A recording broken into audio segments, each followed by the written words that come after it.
Hi, my name is Benjamin Juarez. I'm the director of the Center for Mexican Studies of the National University of Mexico, UNAM, in the city of Boston.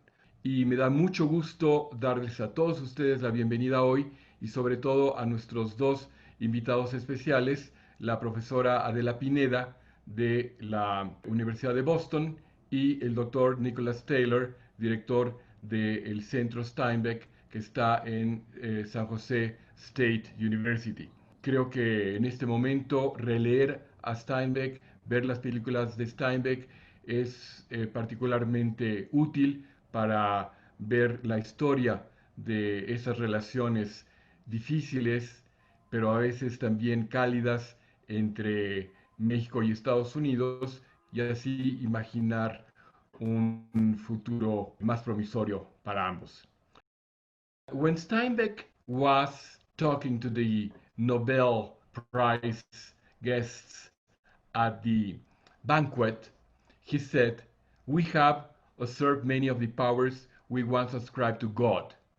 Fearful and unprepared, we have assumed lordship over the life or death of the whole world, of all living things. The danger and the glory and the choice rest finally in man.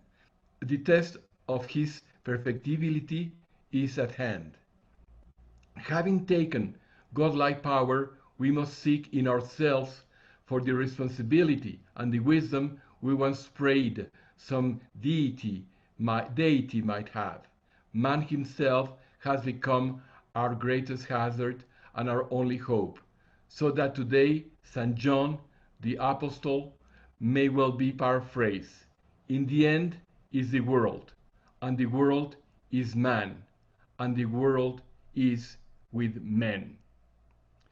Adela and Nick, I would like you to please share with us a little bit of your recent work and research around Steinbeck, and why do you think that we should read it now in the face of this pandemic, and also in the face of the always difficult and fruitful relationships between the peoples of the US and Mexico?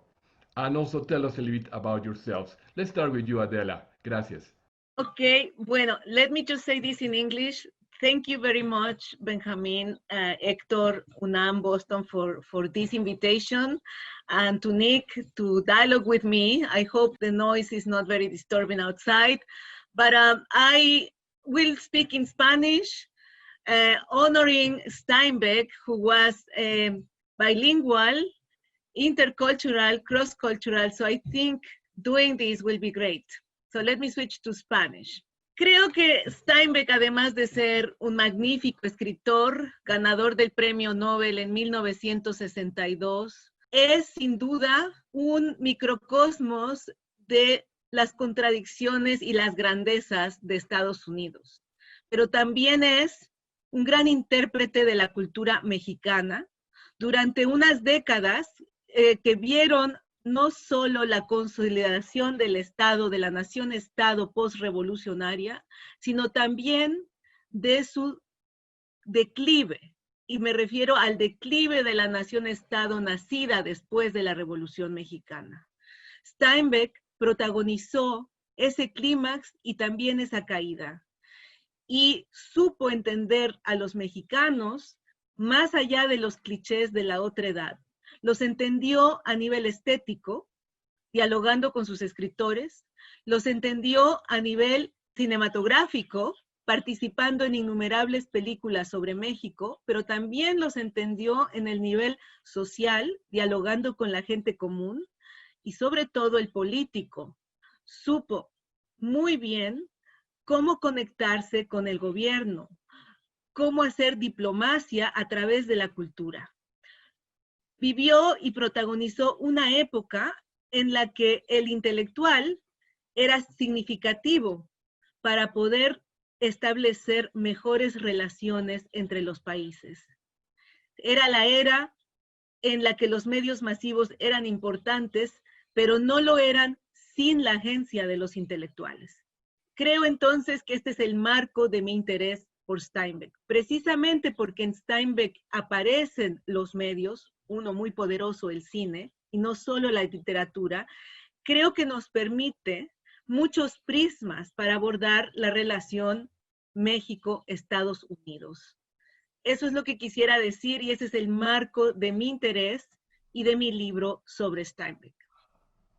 Un libro que les recomiendo a todos, Steinbeck en México, que precisamente analiza el contexto literario, cinematográfico, en los cuales Adela es una gran experta, pero también esa época de otro tipo de entendimiento entre Roosevelt y Cárdenas, y eso es también un tema que ha tratado Nick en su trabajo. Nick, welcome. And please tell us a little bit about yourself, about the Steinbeck Center, and the wonderful materials that are hosted there. And again, about why should we reread or rewatch the films of Steinbeck in these troubled times. Thanks, Benjamin, for having me. Thanks, Hector, for setting it up. And mucho gusto, Adela. Your book is wonderful. I enjoyed it immensely. I just want to say for everyone who's watching that Adela's book, Steinbeck in Mexico, is filling a really important gap in Steinbeck studies that for years was important and unfilled. And I feel like our world as Steinbeck scholars is much richer thanks to her book, which I recommend to everyone. So as Benjamin said, I direct the Center for Steinbeck Studies at San Jose State, which is the oldest academic research institution dedicated to the work of John Steinbeck. It was founded in 1974, just 6 years after Steinbeck died, by a professor named Martha Heasley Cox at San Jose State, who believed that Steinbeck needed to have an academic center dedicated to his work near where he lived and set most of his stories. And I think she wanted to beat Stanford to the punch.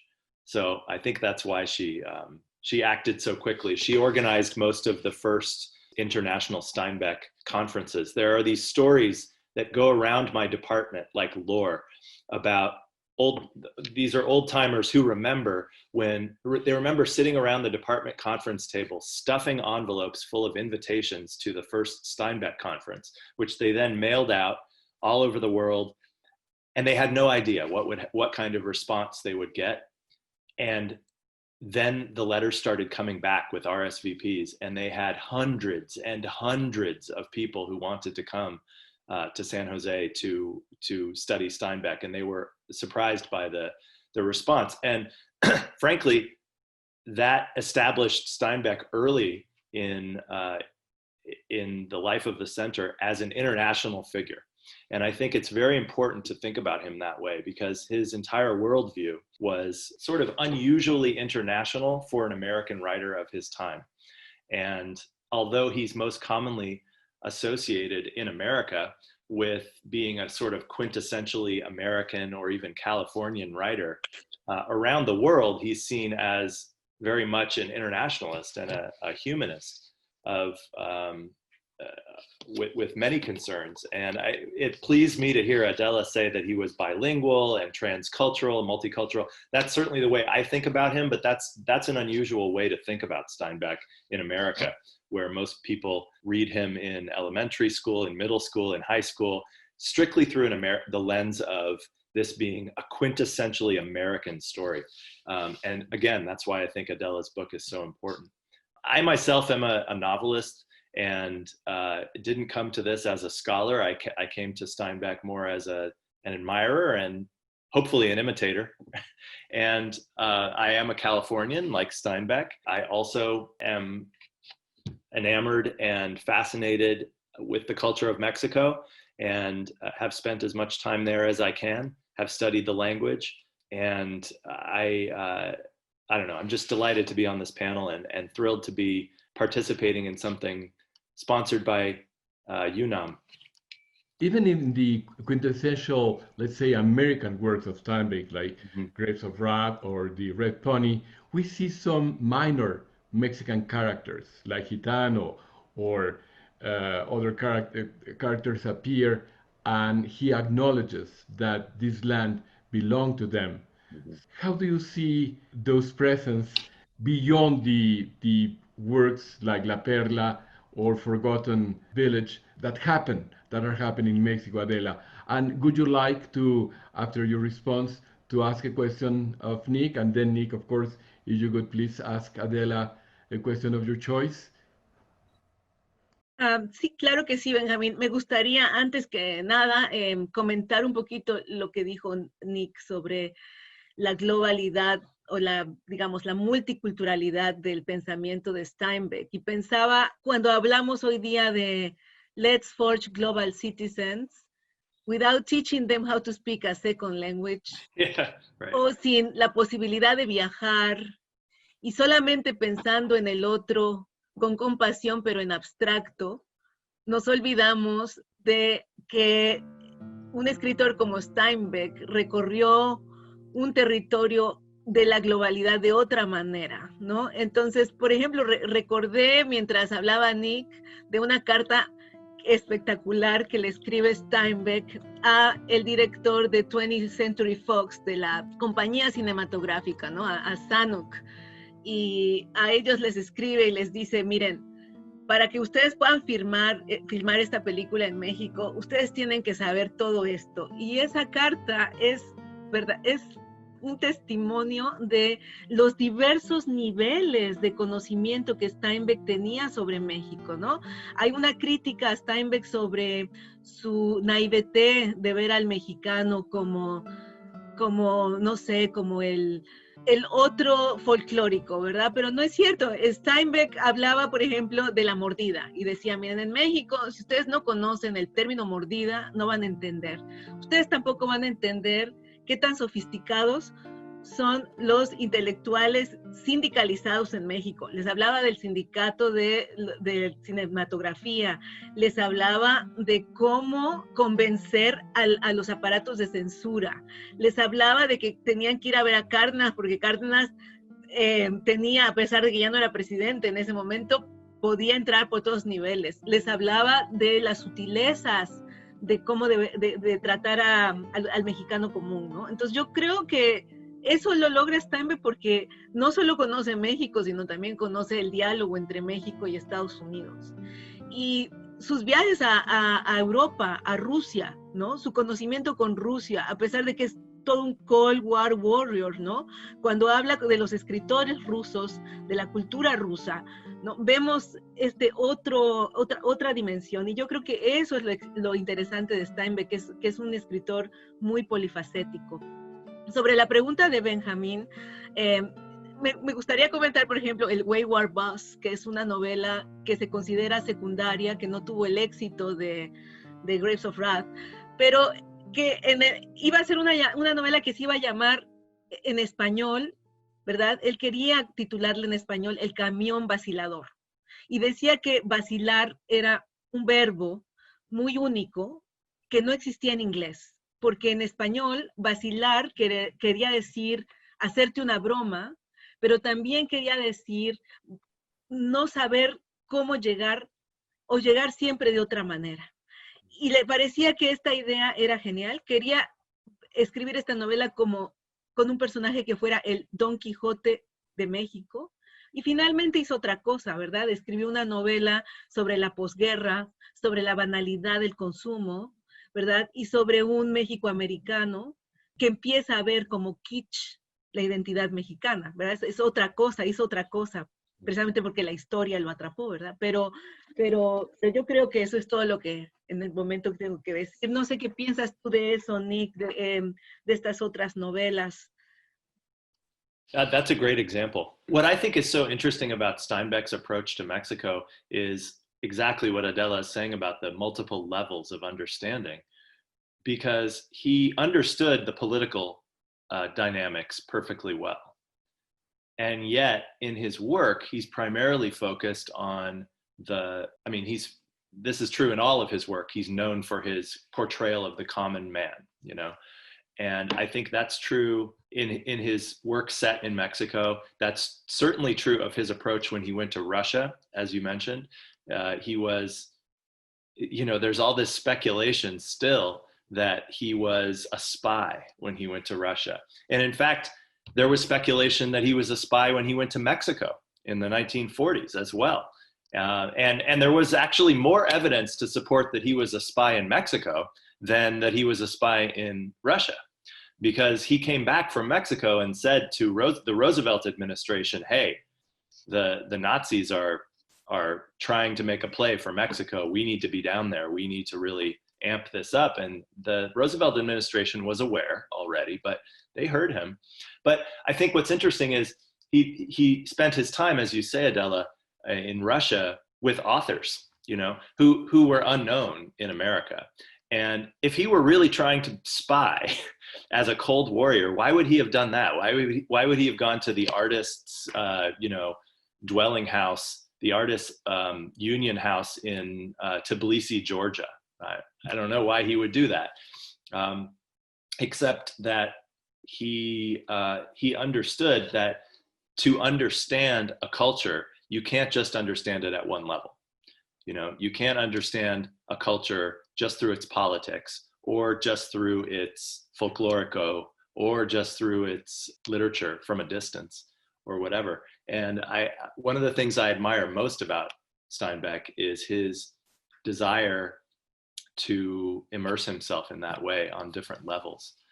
To answer your question, Benjamin, about Mexican cultural figures who appear in his works, but who are not in works that are not overtly set in Mexico, like The Pearl. I mean, I'm interested in some of the characters in his short stories that appear in some of the stories set in California, because you have to think always about what he saw growing up. His grandparents had a ranch near King City, near Salinas. And those ranches and farms in Salinas were staffed by farm workers, some of whom were Anglo, some of whom were Spanish speaking. But I think it's hard to imagine that it looked just like the farm workers of Mice and Men, who happened to be all white, and English speaking. And that seems very unlikely for the historical record at the time. And I think it's rather than that being somehow a mark against Steinbeck for editing out the Latino figures from his early 20th century view of California, I think rather it speaks to the way that he was in complete control of the cast that he was showing us. Because you see in other stories, he has more of a wide variety of characters. And I think the reason why he was showing us just the Anglo characters in Grapes of Wrath, for example, is that he knew his audience, first of all, and he knew exactly what he wanted them to get out of this. He had a very specific goal in mind. And he felt that by focusing on this English-speaking family from Oklahoma, he could accomplish his goals much more accurately than if he had been more realistic about who the population was in these farms at the time. So, yeah, go ahead, Adela. Creo que cuando uno lee a un escritor o su archivo o su mundo, no lo hace sin estar también involucrada en las obsesiones que uno arrastra, y a veces uno no sabe si son las obsesiones propias o las de Steinbeck. Pero no sé qué piensas, Nick. Yo siento a Steinbeck igualmente como un representante de las paradojas o de la visión que nos hizo pensar en las paradojas del progreso. Y me refiero al sustrato agrarista, tanto de Estados Unidos como de México, que para Steinbeck fue primordial. Es decir, no quiero decir como un escritor reaccionario, sino más bien como un escritor influenciado por el ecologismo de gente como Ricketts, el biólogo, ¿verdad? Y la idea de que el precio del progreso, de la modernización, de la tecnificación, ¿verdad?, era alto. Y por eso es que hay a veces este sustrato romántico en la mirada de Steinbeck hacia México, porque tiene que ver con lo que en Estados Unidos él plasmó en Las Uvas de la Ira, que fue la desterritorialización del campo norteamericano con la gran crisis económica del 29.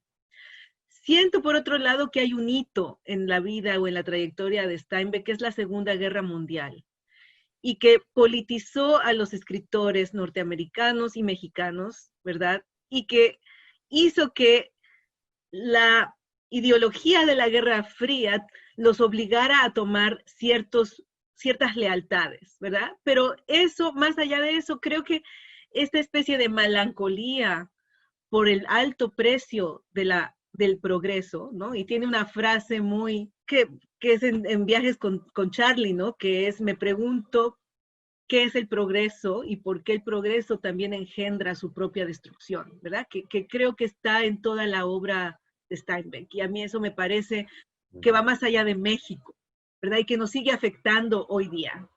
Yeah. And I think your book does a great, if you're interested in this topic, read Adela's book, because her book does a great job explaining in more depth this, the critique of you said it so much better in Spanish, like the melancholy of of critique of progress. I mean, it's wonderful the way that you trace that line through his work, through The Forgotten Village and other projects. I wanted to ask you a question. One of the questions that I was hoping to ask you is, Steinbeck had a lot to say about Mexican culture and not judging Mexican culture, but depicting it in his work. And he's often praised for that on this side of the border. But I wanted to know from your perspective, what did he get wrong about Mexican culture? What was he unable to see because of his background? That's a difficult question. En primer lugar, voy a decir, para poder contestarla, quiero también situarme yo, ¿no? Yo, y esto es polémico, yo no creo que haya un right or wrong when you depict another culture, ¿no? En eso tal vez mi perspectiva es un poco crítica de la idea de que para hablar de una cultura tú debes pertenecer a ella. Creo yo que muchas veces la mirada desde fuera te permite ver lo que los propios de esa cultura no pueden ver. Ahora, en el caso de México, Estados Unidos, esto es más difícil porque Estados Unidos es una potencia mundial que tiene una relación muy compleja con México y que no descarta una mirada neocolonial, ¿verdad? O semicolonial, que informa, quiéralo o no, a sus escritores y a sus artistas. E inclusive, y creo que más aún, cuando quieren presentar las cosas como ellos son buenos, ¿no? Cuando nosotros queremos ver al otro como bueno, siempre, o lo queremos homogeneizar como ideal, creo que ahí está el diálogo hegemónico también, ¿verdad? Entonces, esa es como la base de mi respuesta. Yo creo que la mirada de Steinbeck estuvo limitada dentro de las circunstancias históricas e ideológicas que marcan su trayectoria, como también están limitadas las de nosotros, ¿verdad? Me gustaría más señalar que creo que su apego al agrarismo, o sea, su relación con México, tratando de rescatar la parte preindustrial, puede ser su limitación. Lo veo más en su obra literaria y cinematográfica, pero en sus cartas, en sus correspondencias, es muchísimo más complejo, ¿verdad? Recuerdo otra carta que es genial, ¿no? A donde está hablando y está muy preocupado precisamente con la llegada del fascismo a México. Es una carta que escribe sobre el posible golpe de Estado que podría darle Almazán al sucesor de Cárdenas, que iba a ser Ávila Camacho. Y en esta carta, Steinbeck dice algo bien interesante. Dice, yo no sé qué pasa, y yo creo que este es el zeitgeist del progreso, porque son los cables de telégrafo y son todas estas cosas las que hacen que los campesinos más pobres de Acapulco quieran lo mismo que los más ricos de la Ciudad de México, que es buenos zapatos, buena comida, y están llevándose por la propaganda de ambos candidatos porque ambos se presentan al público como cool, ¿no? Tanto Almazán como Ávila Camacho, y dice, en realidad las plataformas de ambas se parecen, ¿verdad? Pero quién sabe qué hay detrás. Entonces yo creo que él mismo se estaba dando cuenta que no había esta posible división entre el campo y lo moderno, pero creo que en el inconsciente de Steinbeck esa es la tragedia del progreso, y por eso es que lo proyecta o lo sublima con México, ¿no? Ahí, Recuerdo Adela, otra carta que tiene donde dice, cuando se está divorciando, ¿no? Lleva un machete y dice, yo quisiera matar a alguien con este machete porque estoy como cansado, ¿no? Entonces, no sé, a mí creo que, no sé si es right or wrong, no puedo verlo right or wrong, sino Sí. que nos habla más de la relación que de México. pero siguiendo en la pregunta de Nick, y es un capítulo entero de tu libro, también le tocó a Steinbeck vivir el macartismo. Y una película muy complicada es Viva Zapata, donde además el director fue un colaborador del macartismo, y mejor no digo nada, te escuchamos. A los dos. Yo recuerdo a John Womack, el gran historiador norteamericano del zapatismo, cuando lo entrevisté para otro libro, decirme que el mejor historiador del zapatismo americano era Steinbeck, y que gracias a Steinbeck él había podido, ¿verdad?, rastrear los archivos de Morelos como lo hizo. Porque Steinbeck, precisamente por la relación que tenía con México, tuvo muy buenos informantes, muy buenos historiadores, muy buenos intelectuales trabajando con él para hacer una magna investigación de archivo sobre el zapatismo. Y en esa investigación está la idea de comuna, de ver el zapatismo como un movimiento regional y no nacional, ¿verdad? Fue a ver estos archivos a donde él pudo rastrear cuál era el origen económico y político de la sublevación zapatista. Y se dio cuenta que el problema de esa revolución era cómo establecer la continuidad entre la comuna o comunidad zapatista y el proyecto de la nación-estado cardenista. Ese era el problema de la historia mexicana. Entonces, yo no sé qué piensa Nick, pero creo que lo que hizo Steinbeck en idear su guión, porque escribe casi una seminovela, que son todos estos apuntes que tiene, ¿verdad? Él quería, por ejemplo, narrarla desde la tradición oral del zapatismo. Quería que uno de los narradores fuera un contador de historias con una guitarra. Y entonces Zanuck le dijo, no, eso, that doesn't sell, además estás loco, eso va a estar muy grande. Y le mandó a Jules Boycott, un escritor profesional de Hollywood, para que le ayudara a reducir ese guión que era inmenso, ¿no? Entonces, en el proceso entra la política, entra el problema de Kazán, ¿verdad? Que creo yo también es un problema complejo, y este deseo de ser muy fidedigno a la historia de México es transformado de una manera fascinante. O sea, yo pienso que en el sentido, digamos, de la narrativa cinematográfica, de una manera fascinante, a alegoría macartista del comunismo. O sea, la comuna de Zapata, y que es esta especie de cuando la revolución se convierte en Estado, que no se resuelve nunca, y que lo vemos en la silla presidencial, ¿verdad? Cómo eso se convierte en una arma macartista en contra del comunismo, eso es como... Pero no creo que se deba solo a Steinbeck, se deba al proceso de cómo se hace una película con mucha gente, ¿no? No sé qué piensa Nick. Y además teniendo a Marlon Brando de Zapata y al mexicano Anthony Quinn de su hermano. Pero Nick, te escuchamos. Anthony Quinn como su hermano. Well, Brando wasn't the original. They didn't want Brando at first. No, They wanted Negrete. Negrete. Oh, Yeah. I didn't know. I thought it was Almandriz. Or Steinbeck quería a Negrete. Steinbeck le escribe una carta a Zanuck y quería a Negrete como Zapata, y quería a camarógrafo a Figueroa, porque eran sus buddies, ¿no? Con ellos había hecho La Perla. Además, se había pasado súper bien en Acapulco, en una bohemia, a donde chismeaban sobre Lolita Dolores del Río, que estaba muy guapa y andaba con Emilio Fernández, y entonces ahí era parte de esa bohemia mexicana, eran super cuates.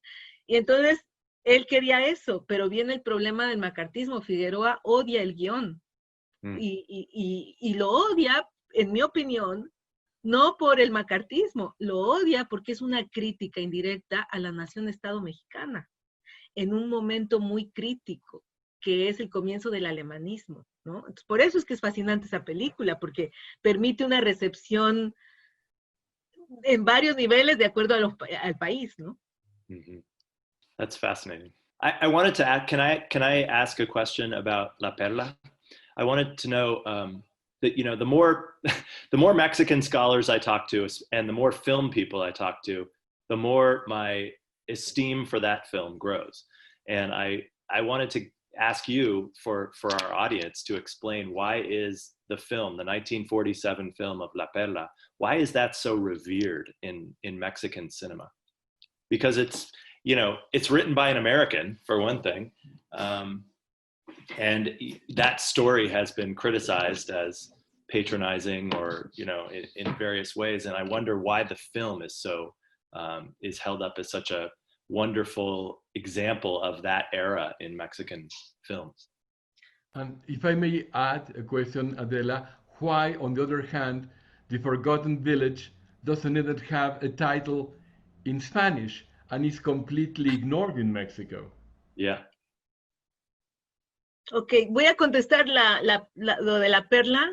Y Nick, fíjate que precisamente creo que mi mirada, y yo creo que es muy limitada. Yo tenía mucho miedo de la recepción de este libro en Estados Unidos, porque es como, yo soy una newcomer en los estudios de Steinbeck, ¿no? Y como yo me pongo a hablar de Steinbeck con todos sus especialistas, ¿no? Pero creo que esa limitación de mi mirada, de ser externa, pues puede aportar algo, ¿no? Y después te quería preguntar, porque la verdad es que me gustaría traducir el libro para que se leyera más acá, ¿no?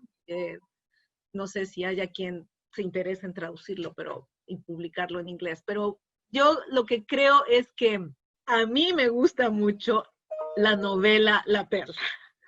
Me encanta, pero me encanta porque es una alegoría. No me encanta porque es patronizing, sino me encanta porque en realidad México es un pretexto para hablar de crítica del capitalismo, que para Steinbeck era fundamental entenderlo a ese nivel alegórico, ¿verdad? Yo lo que me percaté es que cuando Steinbeck está escribiendo La Perla, ya está pensando en su registro cinematográfico.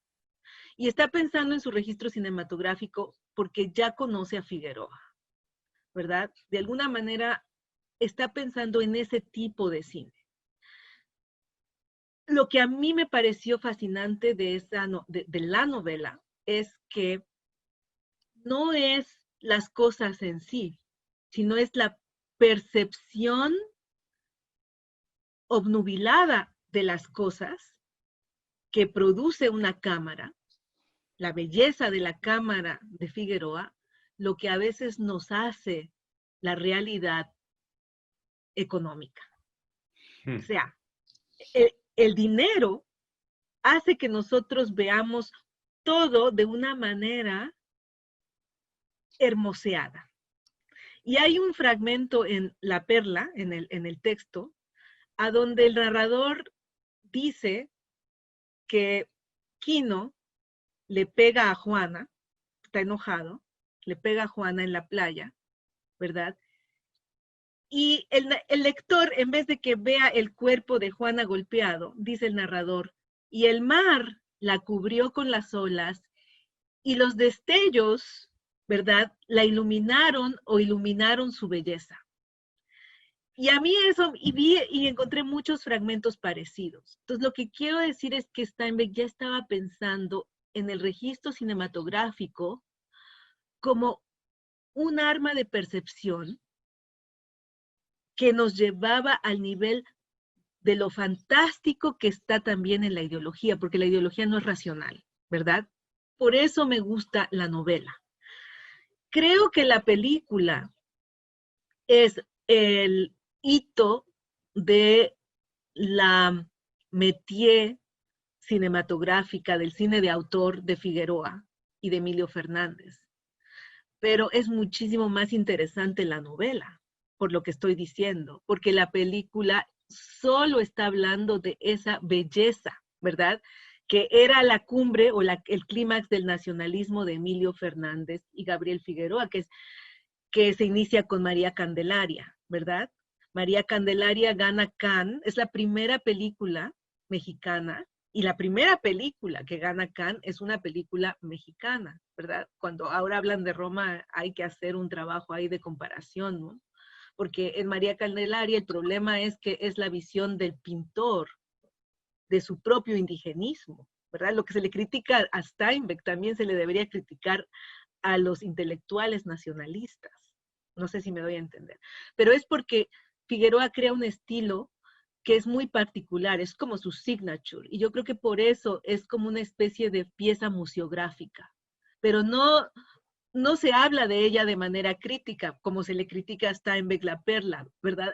En mi opinión deberían criticarse en el sentido ideológica, pues de igual manera, y tal vez Steinbeck tenga una visión metarreflexiva muchísimo más aguda que la película. Ese es mi